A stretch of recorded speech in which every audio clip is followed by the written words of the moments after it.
Canto 11, chapter 14. కృష్ణుడు ఉద్ధవుడికి యోగ పద్ధతిని వివరించుట. శ్లోకం 14-15.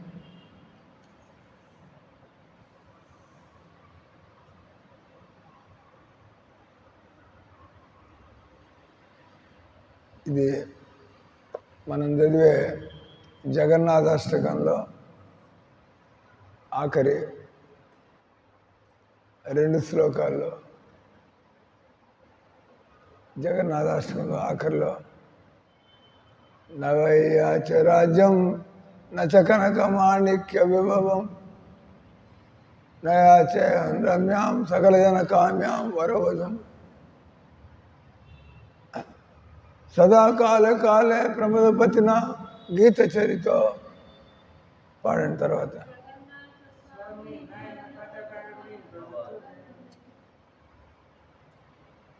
ఇక్కడ ఈ శ్లోకం నాకు అది అక్కర్లా ఇది అక్కర్లా ఇది అక్కర్లా. జగన్నాథాష్టకంలో కూడా దానిలో నయాచేహం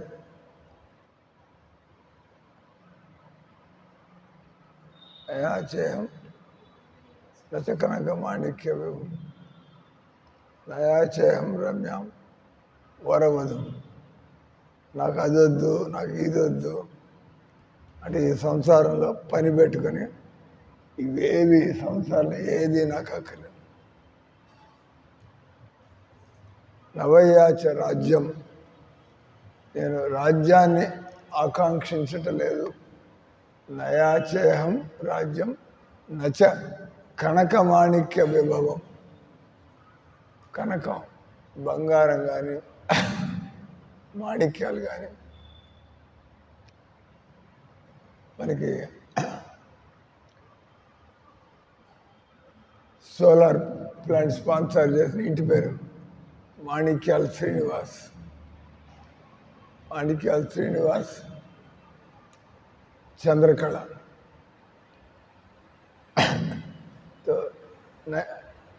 నయాచ రాజ్యం నచ కనక మాణిక్య నయాచేహం రమ్యాం వరవధం సకల జన కామ్యం. నా వెనకాల ఫాలోయర్స్ కావాలా, అది చైతన్య మహాప్రభు కూడా నధనం నజనం. సో భక్తి మార్గంలో మనం ఇవన్నీ కూడా ఆటంకాలుగా, భక్తి మార్గంలోకి వచ్చామంటే బస్ ఏదో అంత కట్టుకోవడానికి ఏదో ఒక గుడ్డ, శుభ్రమైనటువంటి గుడ్డ, లేదా తినడానికి సాత్వికమైనటువంటి ఆహారం, అది కూడా అద్దినాలు ఇద్దినాలు సాత్విక ఏదైనా కూడా ఆకలి బాధ లేకుండా ఉండడానికి, తినడానికి, తర్వాత ఒళ్ళు దాచుకోవడానికి, తర్వాత మనం నిద్రపోవడానికి ఒక నీడ, తిండి గుడ్డ నీడ. అది అడగడంలో తప్పేం లేదు. ఇది బతకడానికి కనీసం ఏర్పాట్లు. గుడ్డ లేకుండా ఎలా బతుకుతాం, తిండి లేకుండా ఎలా, మనం ఇడ్లీ వడ ఉండాలా, ఇట్లా అడగటలా, వాటెవర్ ఏ టైంకి ఏది జరిగిపోతూ ఉంటుంది. కాబట్టి అన్ని శ్లోకాల్లో కూడా చైతన్యం ఎవరిన భక్తి మార్గంలో వాళ్ళు ఎదగాలంటే, భక్తి మార్గంలో ఉండగలగాలంటే వాళ్ళు ఈ సంసారపు కామనులు ఏమి కూడా గట్టిగా పెట్టుకోకూడదు. దానంతట వస్తే అది వేరే విషయం.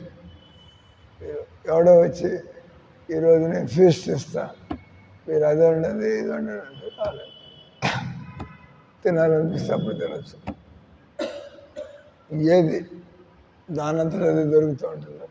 యదృశ్యాలాభ సంతుష్టో ద్వంద్వాతీతో విమత్సర సమసిద్ధావసిద్ధోచ కృత్వాపి నా నిబద్ధతే. పని పెట్టుకుని కోరికలు పెట్టుకుంటే బంధంలో పడుతున్నాం. కానీ ఏ టైంకి ఏది పర్వాలేదు. అంటే ఇక్కడ కృష్ణుడు ఉద్ధవుడితో ఈ 2 శ్లోకాల్లో ఆయన చెబుతుంది వినండి. నా పారమేశన్న మహేంద్రదుష్టం న సార్వభౌమం నరసాధిపత్యం నయోగ సిద్ధి పునర్భవం వా మయ్యర్పితాత్మే క్షతిమద్ వినాన్యాత్. చిత్తమును నా యందు లగ్నమునర్చిన వాడు మయ్యర్పితాత్మే ఇష్యతి మద్ వినాన్యాత్. అన్యమే నన్ను తప్పితే ఇంకేది కోరుకోడు. భక్తుడు అంటే బాగా తెలియగలవాడు. కృష్ణుడు తప్ప నాకు జీవితంలో ఏది అవసరం లేదు. కృష్ణ భక్తుల యొక్క కృష్ణుడు తప్పండి. కృష్ణుడు మనలాంటి వాళ్ళతో కూర్చుంటాడు. అయింది ఆయనకేం పని? మనకు కావాల్సిన కృష్ణుడు ఒకడే. కానీ కృష్ణుడికి నీతో పాటు కూర్చోవాలి కదా. ఆయన మనలాంటి వాళ్ళ దగ్గర ఆయన ఎందుకు కూర్చుంటాడు? కానీ భక్తులు దయగలవాళ్ళు. భక్తులు చిలపనకి భక్తి కావాలంటాడు. వినాలు మంచి మాటలు చూద్దాం, భజనలో ఎంగేజ్ చేద్దాం. కాబట్టి భగవంతుడు దొరకనంత వరకు మనకి భక్తుల యొక్క సాంగత్యంలో మనం భక్తి మార్గంలో ఉంటూ వస్తాం. ఆ భక్తి మార్గంలో ఉంటే మెల్లిగా మనకు కూడా ఆసక్తి కలిగితే ఇప్పుడు మనమంతరం మనం ఎక్కడున్నా కూడా ఇదే పని చేయదలుచుకుంటూ ఉంటాం. ఆ తర్వాత ఆయన లేకుండా ఉండలేనటువంటి పరిస్థితి వస్తే, నేను కృష్ణుడు లేకుండా ఉండలేను అనేటువంటి పరిస్థితి, అంటే మనం ఆపు చేయాలని చూస్తున్నా. మనం అడ్డం వచ్చేవన్నీ కూడా కృష్ణ భక్తికి అడ్డంగా ఉండేవన్నీ వదిలిపెట్టడానికి, కృష్ణ భక్తికి అనుకూలంగా ఉండేటివన్నీ చేర్చుకోవడానికి ఈ భక్తుల యొక్క లక్షణాలు. జీవితంలో అడుగడుగున నిర్ణయాలు తీసుకోవాలి మనం. ఎటువంటి నిర్ణయాలు? మీ దగ్గరికి మీ కూతురు 5 లక్షలు పంపిస్తుంది, వెంటనే ఏం ఆలోచన వస్తుంది? అబద్ధం చెప్పకుండా ఏ బ్యాంకులో పెట్టాలి, ఏ బ్యాంకులో పెట్టాలి, ఎంత వడ్డీ వస్తుంది, మహారాజు గారికి తెలియకుండా ఉండాలి, కొంచెం ఒకటి ఇవ్వాల్సి వస్తుంది ఒకటి. అందుకని అక్కతోనూ చెల్లెలతోనూ మాట్లాడుకోవడం, ఇట్లా డబ్బులు వస్తున్నాయి, దీన్ని ఎక్కడ పెట్టాలి అంతే కదా. మహారాజు గారికి సమాచారం ఏంటంటే ఇది మనం కొద్దిగా ఇవ్వాల్సి వస్తుంది, ఎంత డబ్బులు వస్తాయి, మందిరానికి కూడా ఇవ్వాలి కదా. బట్ ఇక్కడ భక్తుడు ఎప్పుడు కూడా నిర్ణయాలు, మీరు తీసుకునే నిర్ణయాలను బట్టి మీరు భక్తులా కాదా జీవితంలో అడుగడుగున. కానీ మనమంతా కూడా ఈ సంసారపు చిన్న లాభాలకి మనం టెంప్ట్ అయిపోతాం. ఇప్పుడు మధుకి 40,000 జీతం ఏదైనా కనబడితే హరే కృష్ణ,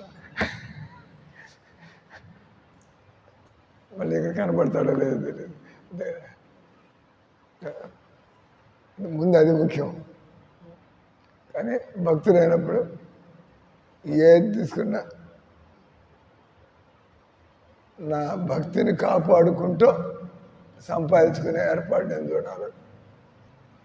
భక్తిని పక్కన పారేసి సంపాదించుకోవడం, అప్పుడు రెండింటికి మోసపోతాం. అటు ఎట్లాగో సుఖం లేదు, సుఖం దొరికి మార్గాన్ని కూడా వదిలి పారేస్తాం. ఏమవుతుంది? కానీ ఇక్కడ మనం చూస్తున్నాం భక్తుల యొక్క భగవంతుడు తన నోటితో చెబుతున్నాడు. నిలబడతా ఉండండి మీరు.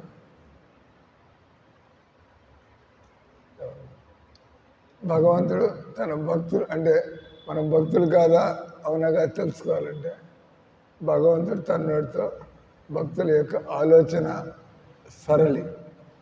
ఆలోచన విధానం ఎలా ఉంటుంది, భక్తులు వాళ్ళ జీవిత పద్ధతి ఎలా ఉంటుంది ఇది చెబుతున్నాడు.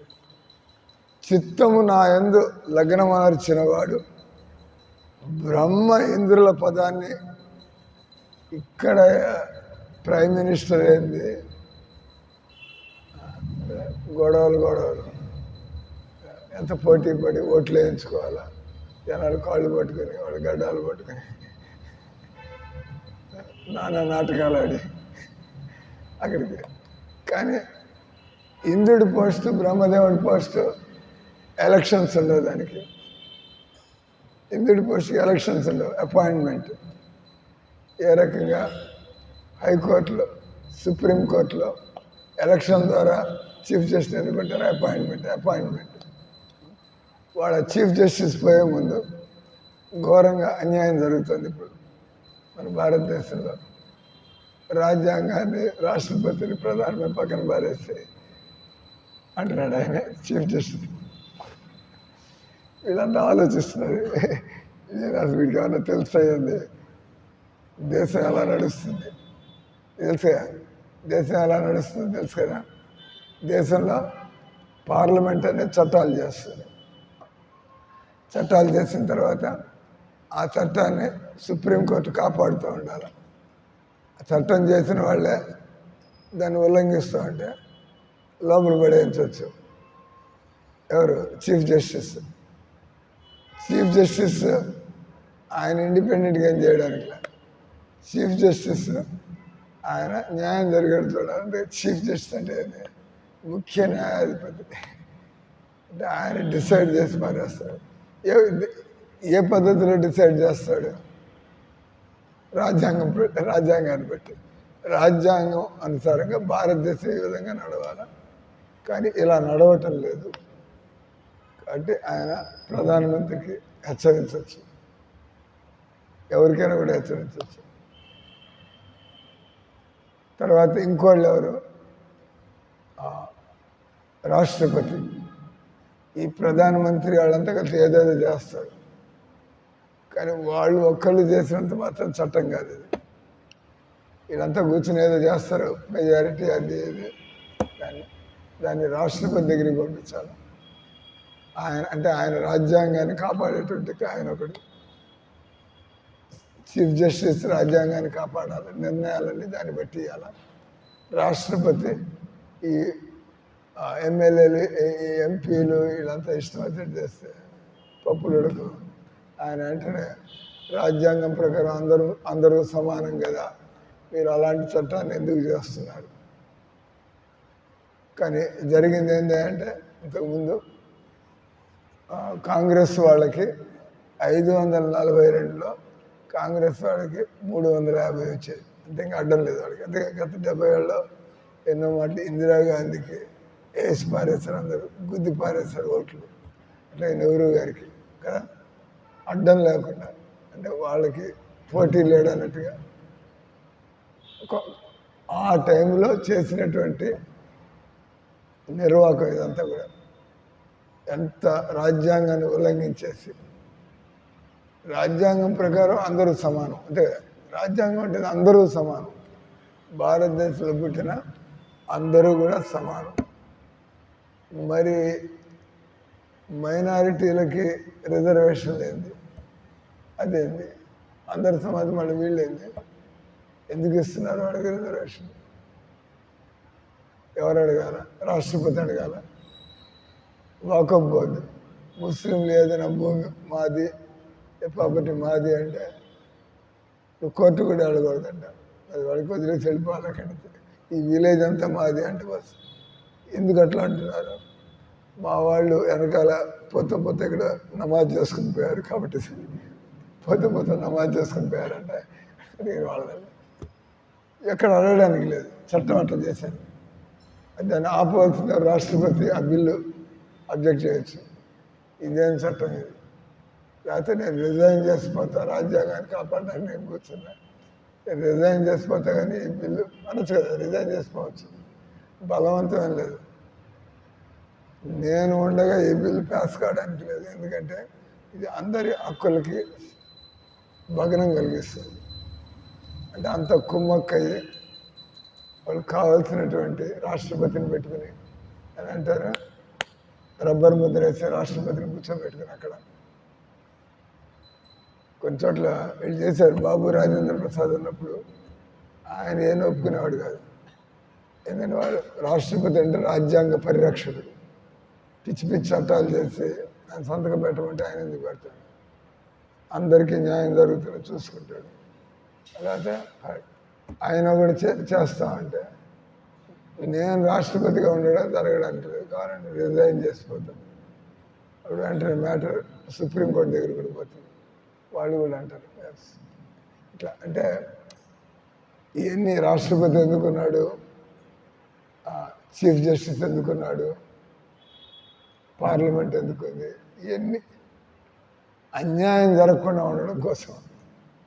కానీ అందరూ కలిసి అన్యాయం చేస్తే ఒక సముదాయానికి ముస్లింలకు మనం ఈ దేశాన్ని ఇట్లా సో అంతా ఇది కాంగ్రెస్ హయాంలో ఎప్పుడైతే వాళ్ళకి 350 దాటిపడ్డాయో ఎవరిని పట్టించుకోకుండా చేసి రాష్ట్రపతి దాన్ని విరోధించలేదు, చీఫ్ జస్టిస్ విరోధించలేదు, చట్టం అయిపోయింది. ఇప్పుడు ఏమంటారు చీఫ్ జస్టిస్, వాకఫ్ బోర్డు చట్టం కాబట్టి చట్టం ప్రకారం అది వాళ్ళకి చెందుతుంది. న్యాయం అన్యాయం కాదు, చట్టం ఉంది కదా అక్కడ, ఆ చట్టాన్ని ఆపు చేయాలి. అసలు ముందు చేయండి. పాయింట్ వచ్చి ఇక్కడ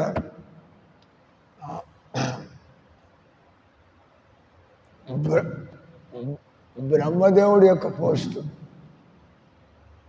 లేదా ఇంద్రుడి యొక్క పోస్టు, ఇక్కడ పోస్ట్ లేదు. ఇవన్నీ చిన్న చిన్నవి. మొత్తం విశ్వానికి ఒక ఇంద్రుడు ఉంటాడు, విశ్వానికి ఒక బ్రహ్మదేవుడు ఉంటాడు, ఈ బ్రహ్మాండానికి కదా. అంటే అది చాలా పెద్ద పోస్ట్. ఇంద్రుడి పోస్ట్ పవర్ఫుల్లా, America president post powerful? America president post పవర్ఫుల్లా, ఇంద్రుడి పోస్ట్ పవర్ఫుల్లా? ఆలోచించడానికి ఉంది. ఇంద్రుడి పోస్ట్తో పోలిస్తే ట్రంప్ గారి పోస్ట్ వచ్చి, అమెరికా ప్రెసిడెంట్ పోస్ట్ వచ్చి, మీరు పాకీదొడ్లకి మీరు సూపరింటెండెంట్గా అపాయింట్ చేస్తారు. అంటే జైలు సూపరింటెండెంట్. జైలు సూపరింటెండెంట్ పనికి మాట్లాడంత కాలక్షేపం చేయాలి. జైలు సూపరింటెండెంట్ ఏం చేస్తాడు అంటే క్రిమినల్స్తో పాటు. అంటే ఇక్కడ ఉండేదంతా క్రిమినల్స్, వాళ్ళపైన మిమ్మల్ని ప్రధానమంత్రి కూర్చోబెట్టి అన్ని తలనొప్పులు. అందుకే జరిగేదంతా గొడవలు గొడవలు గొడవలు గొడవలు గొడవలు. అంత క్రిమినల్స్ మధ్యలో వాడు ఏం పెత్తనం చేస్తాడు, కింద మీద పడుతూ ఉంటారు.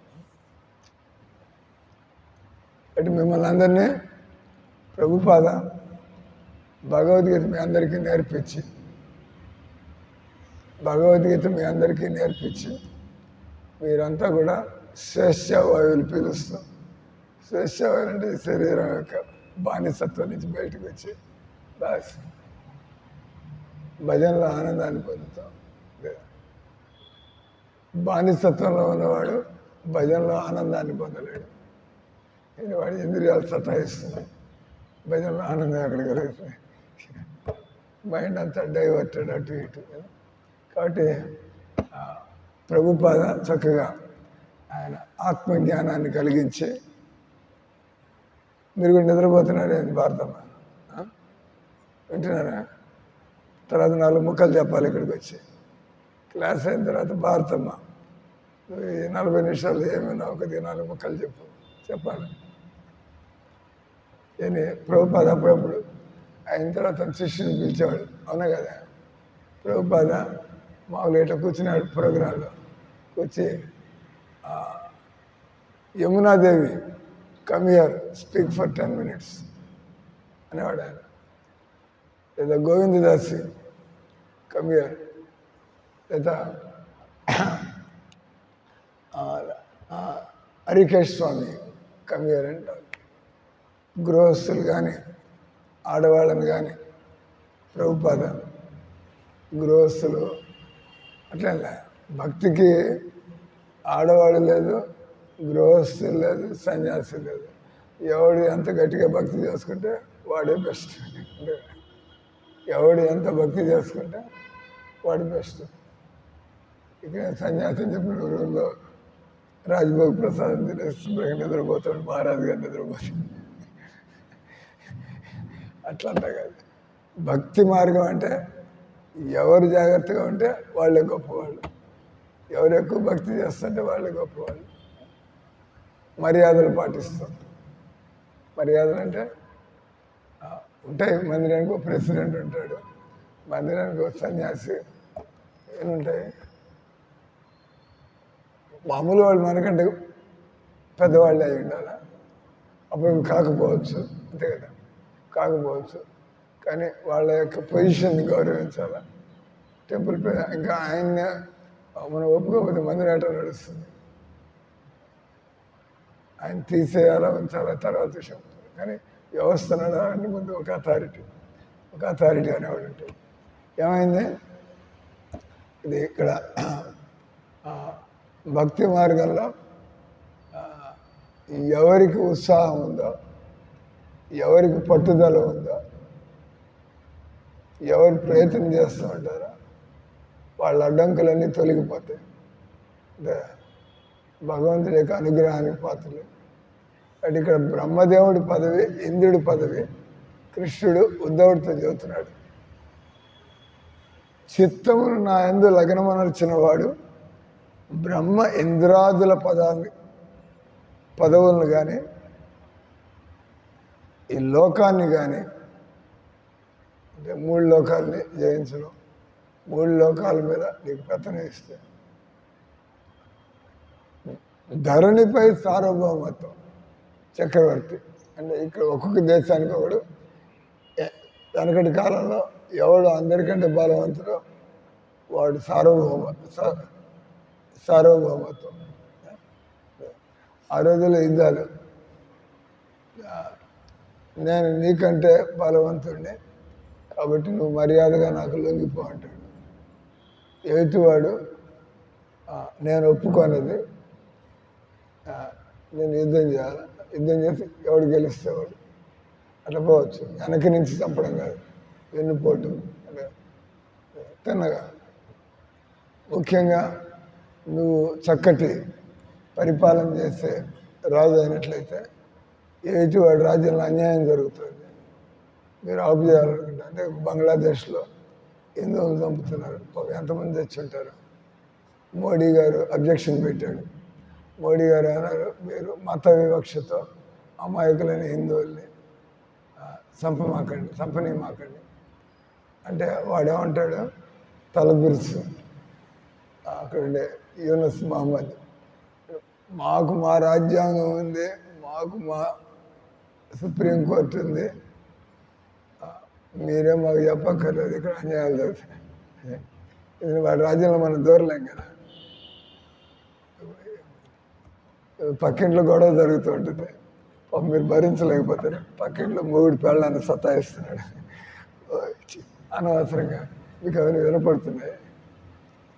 మీరు పాపం ఈ స్త్రీ కూడా నాలాంటి స్త్రీయే కదా, అంతే కదా. మీలో మంచితనం అంటే మీరు గమ్మున ఉండలేరు, గమ్మున ఉండకూడదు. అన్యాయం జరుగుతుంటే ఈ పక్కింట్లో ఆ భార్యని మొగుడు సతాయిస్తున్నాడు, ఇబ్బంది పెడుతున్నాడు. ఆ సూటిపోటు మాటలన్నీ మీకు వినపడుతున్నాయి. మీరేం చేస్తారు, మీరు తట్టుకపోతారు, మీరు కొద్దిగా నచ్చ చేస్తారు. మా గొడవలు నీ జోక్యమైంది సగం తెలిసి తెలియకుండా గెటవడతారు, బయటపోరు అంటారు. కానీ మీ వంతు మీరు కొంత తెలుసు మీకు. కానీ వాడు అట్లా అన్నప్పుడు ఇంకా మా కుటుంబంలో నువ్వు జోక్యం చేసుకోవాలి, బయటికి పోయికడితే అంటారు. అప్పుడు మీరు కోర్టుకు పోవాలి, వాళ్ళకి కోర్టుకు పోవాలి. అని మామూలు చెప్పి చూస్తే అదేం పరిస్థితి మారటం లేదు. ఈ ప్రపంచం జరిగే గొడవలని కూడా కోర్టు దాకా పోవటం లేదు. కాబట్టి కోర్టుకి వెళ్ళంగానే చట్టం ప్రకారం వాడు మగాడా ఆడదా, వాడు పిల్లాడా అని ఒక ఫిర్యాదు అది కోర్టుకి వెళ్ళిందంటే, అంటే మీరు తండ్రి అయింది కూడా కొడుకుని కొట్టడానికి లేదు. ముఖ్యంగా వాడికి 18 ఏళ్ళు దాటితే, 18 ఏళ్ళు దాటి చెప్పి చూడొచ్చు, వినకపోతే బస్ అంటే పంపించవచ్చు. నా ఇంట్లో ఉన్నంత వరకు ఇట్లా చేయాలి, లేకపోతే నువ్వు నీ సంపాదనతో ఎట్లనే బతుకు అంతే. కానీ అతని హక్కుని లాక్కోవడానికి నీకు అధికారం లేదు, ఎందుకంటే 18 ఏళ్ళు దాటాయి కాబట్టి. ఏమైంది ఇక్కడ ధరణిపై సార్వభౌమత్వం, అధోలోకాలపై సర్వాధిపత్యం, యోగ సిద్ధులు, భుక్తి ముక్తి సిద్ధి. ముక్తి అంటే భోగాలు, ముక్తి అంటే త్యాగాలు. త్యాగం చేయడంలో కూడా సుఖం ఉంది. నిద్ర త్యాగం చేస్తే సుఖంగా ఉందా లేదా? త్యాగంలో కూడా సుఖం ఉంది. ఎందుకంటే ఆత్మ అనవసరంగా ఇబ్బంది పడుతుంది ఈ కోరికలతో. కోరికల్ని త్యాగం చేస్తారంటే ప్రశాంతంగా ఉంటారు. ఆయన అంటాడు, ప్రభుపాద చోట ఏమంటారు, వాడు పిచ్చి కుక్కలాగా పరిగెడుతూ ఉంటాడు, అలసిపోతాడు, గుండె దడ పట్టుకుంటుంది. అప్పుడే ఇంక పరిగెత్తలేక, ఇంక పరిగెడితే ఊపిరి ఆడదు, పడిపోతావు, శ్వాసొచ్చు, నువ్వు ఆగిపోతావు. ఆగిపోవడం సుఖపడడం కదా, ఆగిపోవడం మాకు నిలబడ్డావు. కానీ ఇంతకుముందు పరిగెడుతూ ఉండడం వల్ల ఇప్పుడు ఆగేప్పటికి అబ్బా ఇప్పుడు బాగుంది. నేను ఇంకా నువ్వు దాన్ని ఎగ్జాజరేట్ చేయటం లేదు. ఇంకా అక్కడ సుఖం ఏం లేదు, జస్ట్ లాగా పిచ్చుకుక్కలాగా పరిగెత్తున కూర్చున్నావు. వాళ్ళకి ఎంజాయ్ చేయడం అంటే ఏదో పాటలు వేసి డ్యాన్సులు చేసి ఫీస్ట్ తిని అది ఎంజాయ్మెంట్. అక్కడ పరిగెడితే అలసిపోయి ఆగిపోతే అది కూడా ఒక రకంగా సుఖంలాగా అనిపిస్తుంది. నేను కింద పడాల్సింది, గుండె దాడి వచ్చి. ఇక్కడ యోగ సిద్ధులు అంటే భుక్తి ముక్తి. ముక్తి అంటే భోగాలు. పిల్ల కాకులు భోగాలు వెనకాల పరిగెడతారు, ఎదిగినటువంటి కాకులు ఈరోజు అదే కంపాదే చూస్తున్నాయి, ఇంకా చాలేదు. ఎదిగినటువంటి కాకులు ఇంకా చాలు మనకి ఆ బతుకు, నేను తెలిసిపోయింది ఇంకా దొరికేది ఏం లేదని చెప్పి. అంటే దాని అంటే భోగాలు త్యాగాలు. పూర్తిగా అనుభవం లేని వాళ్ళు భోగాల కోసం పోతూ ఉంటారు, అనుభవాలు పండిన వాళ్ళు త్యాగాలు వెనకాల పడుతూ ఉంటారు. ఇంకా ఈ దారిలో పోవాలి, అది ఆల్రెడీ బీటన్ ట్రాక్, ఆల్రెడీ చూసినటువంటి మార్గం త్యాగాలు. సిద్ధులు భుక్తి ముక్తి సిద్ధి. సిద్ధి అంటే మనం ఎప్పుడు చూడలేదు, గాలిలో నడవడం, నీళ్ళ మీద నడవడం, ఇట్లా అనగా చేతిలోకి బంగారం రావడం, ఇట్లా అనగా చేతిలోకి యాపిల్ రావడం. నీకు ఆ సిద్ధి ఉంటే జనాలందరినీ అదే మధు ఏం చేసి మధు ఆయన ఇట్లా అంటాడు, ఎందుకు చేతులు యాపిల్ తెచ్చి అందరికి పంచి పెడుతున్నాడు. యాపిల్స్ వాళ్ళకి యాపిల్స్ కొనుక్కోవాలి, కానీ నువ్వు ఏమీ లేకుండా కూర్చొని come on Lakshmi take this apple, how is able to give nothing but say you take this. నేను సిద్ధులు అంటారు, అటువంటి సిద్ధులు ఉన్నాయి. కానీ ఇవన్నీ కూడా ఒక రకంగా కోరికలు. నీకు సిద్ధులు కావాలా, నువ్వు కోరికల నుంచి బయటపడాలనే కోరిక ఉందా? కోరిక నుంచి బయటపడాలనే కోరిక త్యాగం. కోరికలు తీర్చుకోవాలని భోగము త్యాగము సిద్ధి, ఇవన్నీ కూడా ఒక రకంగా కోరిక లేదు. అంటే ఎవరైతే ఇవన్నీ ఉంటాయో అటువంటి వాళ్ళు మనశ్శాంతిని పొందలేరు. ఇక్కడ ఏం చెబుతున్నాడు, నాకు పదవులు వద్దు, నాకు ఈ భూమి మీద సార్వభౌమత్వం వద్దు, అధోలోకాల మీద యోగ సిద్ధులు వద్దు, జన్మ మృత్యువుల నుండి ముక్తిని కానీ కోరడు. జన్మ మృత్యువుల నుంచి ముక్తిని ఎవడు కోరుతాడు? ఎవరికైతే ఈ శరీరం భారంగా ఉంటుంది, అంతే కదా. మీరు ముసలాళ్ళు, మీకు పక్షవాతం వచ్చి నడవలేక, మీరు కళ్ళు కనపడక జీవితం అంతా కూడా భారంగా తయారవుతుంది. ఒక వయసు వచ్చిన తర్వాత శరీరం మనం చూస్తాం, కదలలేము, తిరగలేము. దానికి ఎవడో ఒకటి హెల్ప్ చేయాలి. మనం వాళ్ళందరికీ రుణపడిపోతాం.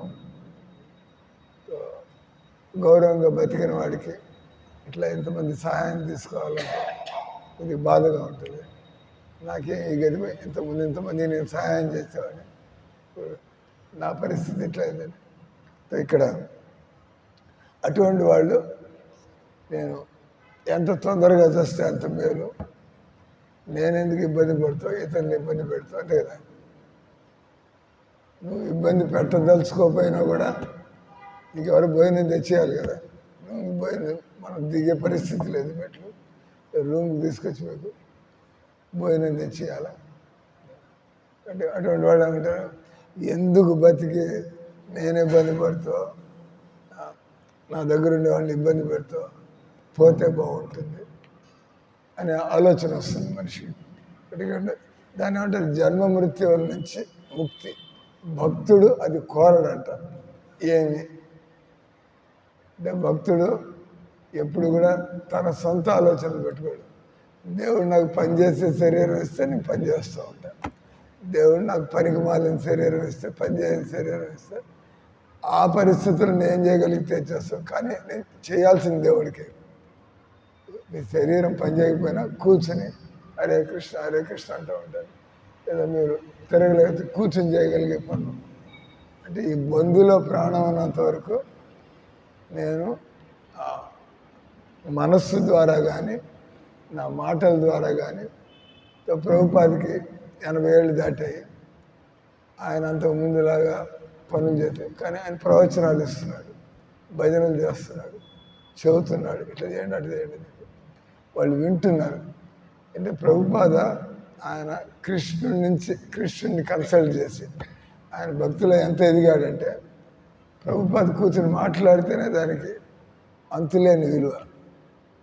ఎందుకంటే వీళ్ళందరికీ తలకాయలు పట్టుకుని ఏం చేయాలబ్బా ఇప్పుడు అట్ట ఇట్ట, ప్రభుపాద దగ్గరికి వస్తే ప్రభుపాద దానికి జవాబు చెప్పేవాడు, ఇట్లా చేయండి. వాళ్ళు ఆలోచిస్తే భలే చెప్పాడు. మనం అటు ఆలోచించి ఇటు ఆలోచించాలి. ఎడు చూసినా మరి కాళ్ళకి పోతే వేళకి, వేళకపోతే తలకి చుట్టుకుంటుంది. ఈయన అటు చెప్పాడండి. ఎందుకంటే ఆయన కృష్ణుని కన్సల్ట్ చేస్తున్నాడు. ప్రభుపాద ఆయన తన ఉచిత సలహాలు ఇటలా ఏ పరిస్థితి తన ముందుకు వచ్చినా కూడా భగవంతుడు ఈ పరిస్థితిలో ఏం చేయమంటున్నాడు, లోపల ఇటు చేయి వెంటనే సమాధానం. అంటే మనం జీవితం అంతా భక్తి చేస్తాం, మీలాగా మీరు భక్తి చేస్తున్నారు. బతుకంతా భక్తి తర్వాత శరీరం మూలబడిపోతుంది పనికి రాకుండా. కానీ భగవంతుడు మీకు గుర్తింపు ఇవ్వాలంటే మీరు మాట్లాడుతుంటే మీ చుట్టూ జనాలంతా వస్తూ ఉంటారు. అది భగవంతుని ఏర్పాటు. జనాలందరికీ వచ్చి ఓ స్వామి ఎట్లా చేయమని ఇటు చేయమని ఇటు చెబుతున్నాడు. అంతేగా ప్రభుపాద పోయేదాకా శిష్యులంతా ప్రభుపాద నోటి నుంచి ఏమొస్తుంది ఏం చెబుతున్నాడు అని ఏం చెబుతున్నాడు కదా జాగ్రత్తగా అన్ని రికార్డ్ చేస్తూ వింటున్నారు. తర్వాత వీళ్ళకి ఏమైనా డౌట్లు ఏమన్నా ఉంటే, తర్వాత ఏమైనా ప్రశ్నలు ఏమన్నా వస్తాయి, ఏం చేయాలి చేసినప్పుడు ఇవన్నీ జాగ్రత్తగా వింటుంటే ప్రభుపాద దీనికి జవాబు లెట్స్ డూ లైక్ దిస్ అంటే ఆయన ఏమి పనిచేసే పరిస్థితుల్లో లేడు. పూర్తిగా శరీరంలో ఎముకలు చర్మం, ఆ చర్మం కూడా ఎముకలు మంచం మధ్యలో చర్మం వచ్చి ఊడిపోతుంది. అటువంటి పరిస్థితి ప్రభుపాద. కానీ ఆయన భగవంతుడి యొక్క విచారాల్ని, భగవంతుడి యొక్క ఆదేశాలు ఆయన బయట పెడుతున్నాడు. కానీ వీళ్ళంతా ఇంకా భక్తులు అంటే భగవంతుడి ఆదేశాల కోసం బతికేవాళ్ళే కదా. వాళ్ళంతా కూడా ప్రతి జాగ్రత్తగా 1000 మంది శిష్యులు, 100 మంది వాట్ డిడ్ ప్రభుపాద సే ప్రభుపాద ఏమన్నాడు, ప్రభుపాద ఏమన్నాడు అంటే వాళ్ళకి తెలుసు. ప్రభుపాద దేవుడి యొక్క ఆలోచనని ఉన్నదన్నట్టుగా మనకి చెబుతున్నాడు. కాబట్టి అదే సమాధానం అవుతుంది. కాబట్టి ఇక్కడ జన్మ మృత్యువుల నుండి ముక్తిని, కాబట్టి భక్తుడు ఎప్పుడు కూడా భక్తుడు పనిచేసిన విలువ ఉంటుంది, పని చేయకపోయినా విలువ ఉంటుంది. ప్రభుపాద చెప్పి మనం ఒక చోట కూర్చొని మనం భజన చేస్తుంటే ఈ ప్రపంచానికి ఎంతో మేలు జరుగుతుంది. మనం ఏదో ప్రవచనాలు ఎక్కర్లా, పుస్తకాలు రాయక్కర్లా, మనం ఏదో డ్యాన్సులు చేసేది జనాల్ని. మీరు పూర్తి నమ్మకంతో ఒక చోట కూర్చొని మంత్రం అంటూ ఉంటే భగవంతుడు వింటున్నాడు. భగవంతుడు మీ కోరికను బట్టి ప్రపంచంలో ఇది అది అంటే ఒక కృష్ణ భక్తులు అవడం మీరు ఎలాంటి పరిస్థితుల్లో మీరు ప్రపంచానికి అందుకంటే భక్తులు తొందరగా తెచ్చిపోవాలా ముసలాండి అయిపోవడం నిజంగా మీరు భక్తులైతే మీరు ఎన్ని రోజులు ఎక్కువ బతికితే ప్రపంచానికి అంత మంచిది మీ ఆలోచనలు భగవంతుడు ఈ ప్రపంచానికి అది ఇది చేయడానికి తయారవ్వాల్సి వస్తుంది అంటే భక్తుల కోరికలు తీర్చడానికి భగవంతుడు అన్నది కాబట్టి పాయింట్ అంటే భక్తి తప్ప మనం ఇంకేం కోరుకోకూడదు అది పాయింట్ ఆ భక్తి ఉందంటే మీ జీవితం చాలా విలువైనటువంటిది ప్రపంచానికి భక్తులు ఏం పెద్ద పెద్ద పనులు ఏం చేయగా ఆ పనులు క్రేన్లు చేస్తాయి బుల్డోజర్లు చేస్తాయి జేసీబీలు చేస్తాయి అంటే ఒక మనిషి చేసే పని 100 మంది మనుషులు చేసే పని బుల్డోజర్ చేసి పారేస్తుంది క్రేన్ చేసి పారేస్తుంది ఆయన చేశాడు ఈయన చేశాడు ఎవరికి కాలేదా మనకి భక్తిలో ప్రేరణ కలిగిస్తున్నాడా లేదా మానవులకు కావాల్సింది అన్ని దేవుడు ఆల్రెడీ ఇచ్చాడు అన్న ఇంట్లో అన్నీ ఉన్నాయి కానీ అల్లుండి ఎత్తి మీద శని ఉంది అంటారు ఇంట్లో అన్నీ ఉన్నాయి అల్లుండి ఎత్తి మీద శని కూర్చుంది దేనికి డబ్బు దేనికి లోట్లేదు కానీ అల్లుడు గౌరవంగా మాట్లాడాలి కదా అల్లుడు తగ్గ అంటే అత్త నా కూతురు అందరూ కూడా పడి వస్తారు నవ్వుతుంది మనం చూస్తున్నాం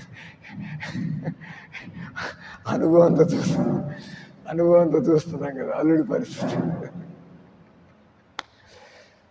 దాని అంటారు మన నోరు సరిగ్గా లేకపోతే మన అన్నీ ఉన్నా కూడా ఎవరు మనకి సేవ చేయడానికి ముందుకు రారు మన నోటితోనే మన డబ్బు ఉంది మనుషులు ఉన్నారు కానీ మెల్లగా మాట్లాడి చేయించుకోగలిగితే ఆప్యాయంగా ప్రేమతో చేయించుకోగలిగితే కాబట్టి ఏమన్నాడు ఒక భక్తుడు జన్మ మృత్యువుల నుంచి ముక్తిని కోరడు మీకు శరీరం మూలబడిపోయినా మీరు హరే కృష్ణ అంటే ఆనందంగా ఉంటే నేను చావాలని అనుకుంటారు భక్తుడికి చచ్చినా ఒకటే భక్తుడికి ఉన్నా కూడా ఒకటే ఉన్నా కూడా మనం చేసే హరే కృష్ణ చనిపోయిన తర్వాత ఇంకో జన్మకు పోతే అప్పుడు చేసేది ఏంది కొత్త కోరికలు అయింది భక్తుడు చనిపోతే బతుకున్నప్పుడు చేసేది హరే కృష్ణ చనిపోయిన తర్వాత మళ్ళీ దానికి వస్తే మళ్ళీ అప్పుడు ఏం ప్రారంభిస్తాడు భక్తులు అయితే మళ్ళీ ఇదే పని ప్రారంభిస్తాడు మళ్ళీ అనండి హరే కృష్ణ కృష్ణ కృష్ణ హరే హరే హరే రామ్ హరే రామ్ ఈ రోజు శ్లోకంలో ఎంత పవర్ఫుల్గా భగవంతుడు ఎంత పవర్ఫుల్ స్టేట్మెంట్ ఇస్తున్నాడో చదివి ఆప్ చేస్తాం ఉద్ధవ బ్రహ్మదేవుడు కానీ శివుడు కానీ సంకర్షణ అంటే బలరాముడు భగవంతుడి యొక్క ఎక్స్పాన్షన్ ప్రత్యక్షంగా అంటే కృష్ణుడు బలరాముడు ఆయన నుంచే వచ్చాడు కానీ ఏమంటున్నాడు బ్రహ్మదేవుడు పెద్ద పోస్టు శివుడు పెద్ద పోస్టు గొప్ప భక్తుడు సంకర్షణుడు నా నుంచే వచ్చాడు ఆ లక్ష్మీదేవి భగవంతుడు ఎటువంటి పతి భగవంతుడు ఎలాంటి భర్త భగవంతుడు తన భార్యని అన్ని విధాలుగా కూడా సంతృష్టి చేయగలడు మామూలు సంసారం వీలు కాదు ఎంత భర్త చేస్తున్నా కూడా అర్థం కాదు మనకి ఇంకేం కావాలి వాళ్ళు మీకు చేయాలని చూసినా కూడా వాళ్ళకి అర్థం కాదు మిమ్మల్ని అట్లా సాటిస్ఫై చేయాలి మీరు వాళ్ళని సాటిస్ఫై చేయాలని అది కూడా వీలు కాదు అన్ని చేసినా కూడా ఈరోజు ఇట్లా వచ్చింది పచ్చడి ఈరోజు ఇది వండుతాం అనుకున్నా అది వండుతాం అనుకున్నా వీలు కాదు కానీ లక్ష్మీనారాయణుల మధ్యలో లక్ష్మీదేవి తెలుసు నారాయణ పూర్తిగా ఎట్లా సాటిస్ఫై చేయాలి అంటే నారాయణకి తెలుసు లక్ష్మీదేవిని ఎట్లా సాటిస్ఫై చేయాలి అటువంటి జోడి ఇంకోటి మనకి ఎక్కడ దొరకదు ఈ ప్రపంచంలో లక్ష్మీనారాయణుడు సీతారాములు రాధాకృష్ణుడు జోడి ఈ ప్రపంచంలో ఎక్కడ దొరకదు ఎందుకంటే అది దాని దివ్య జోడి దివ్య జంట మనుషులందరికీ తేడాలు వస్తూనే ఉంటాయి కాబట్టి ఇక్కడ ఏమన్నాడు బ్రహ్మదేవుడు ఎంత భక్తుడు ఉండాలి బ్రహ్మదేవుడు పోస్ట్ అపాయింట్మెంట్ అది నీకు నాకు ఇచ్చాడు బ్రహ్మదేవుడు పోస్ట్ వాడు ఎవరికి ఇచ్చాడంటే వాడు చాలా దగ్గర ఉంటాడు. This is the right candidate appointed. శివుడు ఎంత తపస్సు చేస్తే ఎంత ఆయన ఆ పొజిషన్లో ఉన్నాడు. వాళ్ళు సంకర్షుడు స్వయంగా భగవంతుడు ఎక్కడ రూపం. తర్వాత లక్ష్మీదేవి, ఆమె కూడా లక్ష్మీదేవి ఎక్కడి నుంచి పుట్టిందా? ఛాతి నుంచి. భగవంతుడి యొక్క ఛాతి నుంచి లక్ష్మీదేవి పుట్టింది. అంటే ఆయనకి లక్ష్మీదేవికి తేడా లేదు. అందుకే వాళ్ళ మధ్య గొడవలు వచ్చినా కూడా దాన్ని అంటారు ప్రేమ కలహాలు అంటారు. అప్పుడు ప్రేమ కలహాలు కావాలని చెప్పి ఇదిగా గొడవలు, దానిలో కూడా ఆనందం ఉందని చెప్పి అప్పుడు గొడవల్లో కూడా ఆనందం ఉంటుంది. ప్రభుపాద కూడా శిష్యులతో అప్పుడప్పుడు ఇటు మాట్లాడేవాళ్ళు అంటారు. వీళ్ళు శిష్యుల్లాగానే వీళ్ళు బిహేవ్ చేస్తున్నారు. మన శిష్యులాగా అర్థం చూడడానికి అప్పుడు చిన్న పరీక్షలు పెట్టంగానే మీకు మూడ్ ఆఫ్ అయిపోయి అది అయిపోయింది. నాన్న సేవ చేస్తే మారేది అంటాడు. కానీ అట్లా అంటే మీరు అట్లా ఉంటారు చూడడానికి అంటాడు. ఇంతగా సేవ చేస్తున్న వాళ్ళతో అట్లా అంటాడు.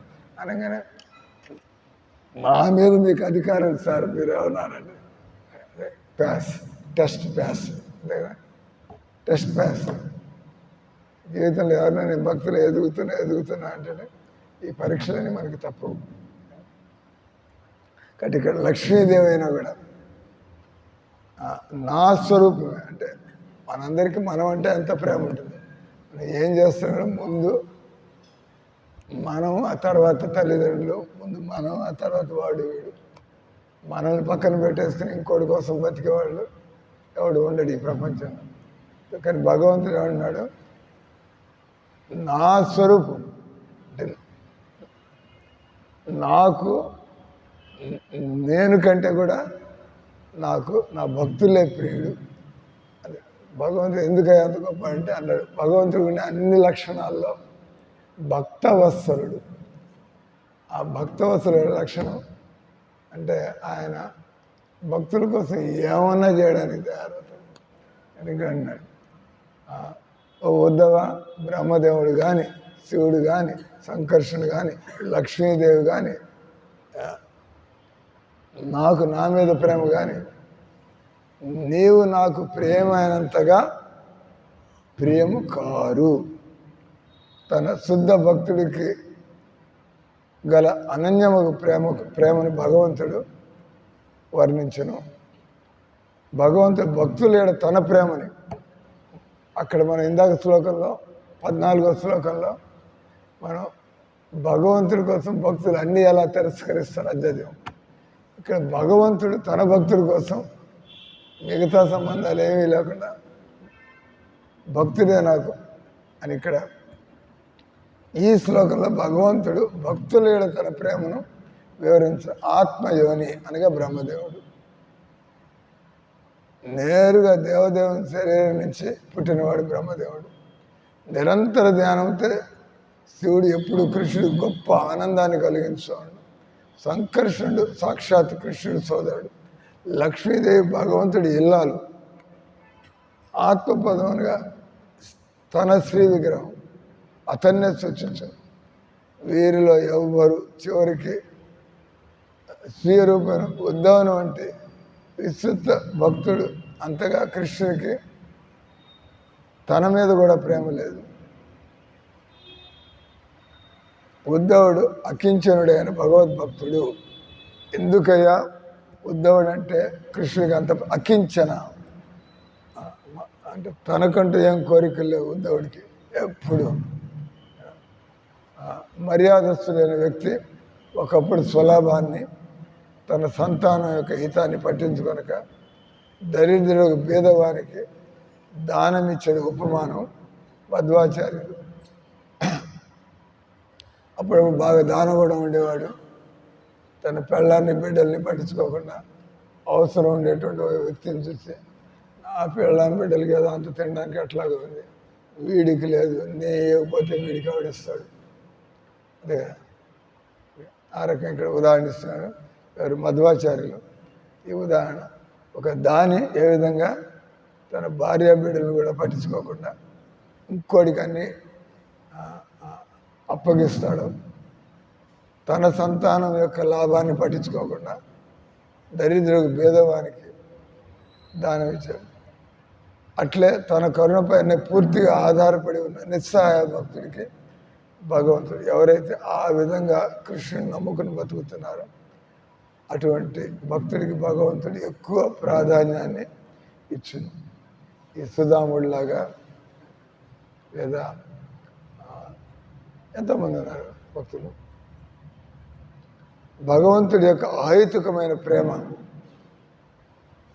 అతని కరుణను పొందుటకు ఏకైక మార్గం సాధారణ తల్లిదండ్రుల జీవితంతో నిలదొక్కున్న సంతానం కంటే నిస్సహాయుల పిల్లల పట్ల ఎక్కువ ఆలోచిస్తూ ఉంటారు.